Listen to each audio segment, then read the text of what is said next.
So I'm just wondering, I too get asked at many lectures my view on God.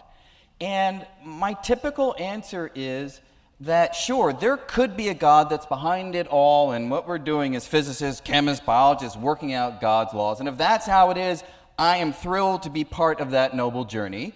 I then add by saying, look, there's no evidence for that. I don't see any reason to believe that. And if what we're doing is just working out the laws of physics or chemistry or biology, and that's all that you need for a universe, I'm thrilled to be part of that journey. So the bottom line is, from a sociological, from a historical viewpoint, religion's very, very interesting, but it's kind of profoundly uninteresting to answer the deep questions, because I feel like all I'm doing is replacing one mysterious set of words framed scientifically with another set of equally mysterious words that are framed non-scientifically. Yeah. Now, I should say, after I say that, I always apologize, because I am all for hedging your bets. I'm not beyond that at all.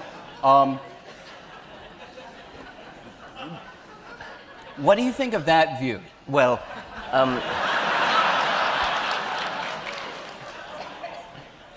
I think that the sort of Newtonian, Newton thought that he was working out God's laws, and he was demonstrating the glory of God's mind when he worked out the laws of mechanics and so on.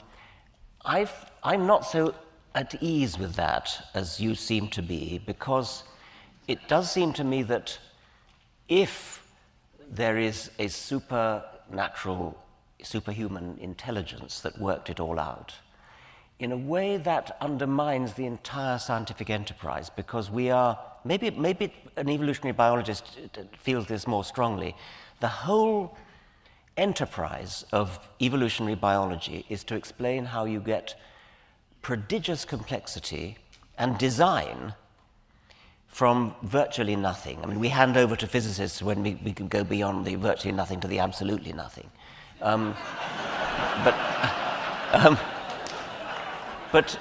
if you start from quite an advanced level, bacteria, and work up to mammals and humans, we have a working theory which we know is true, which explains how you can go from great simplicity to prodigious complexity, and finally to the sort of complexity which is capable of designing things, of creating things, of working out how to do things.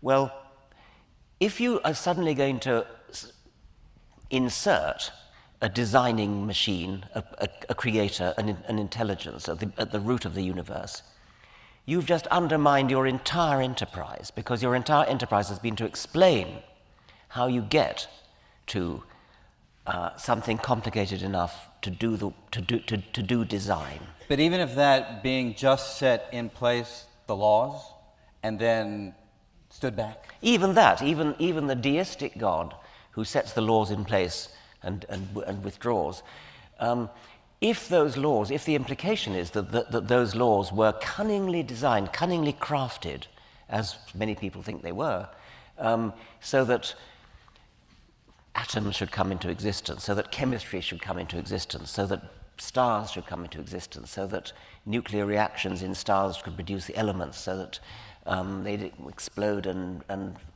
we'd get a suitable chemistry to make life, and then the origin of life and so on. If the deistic God thought all that through and set up the laws of physics, then he would have to be damn clever. He would have to be the physicist to end all physicists. I don't care if he then withdraws. He needs an explanation in his own right.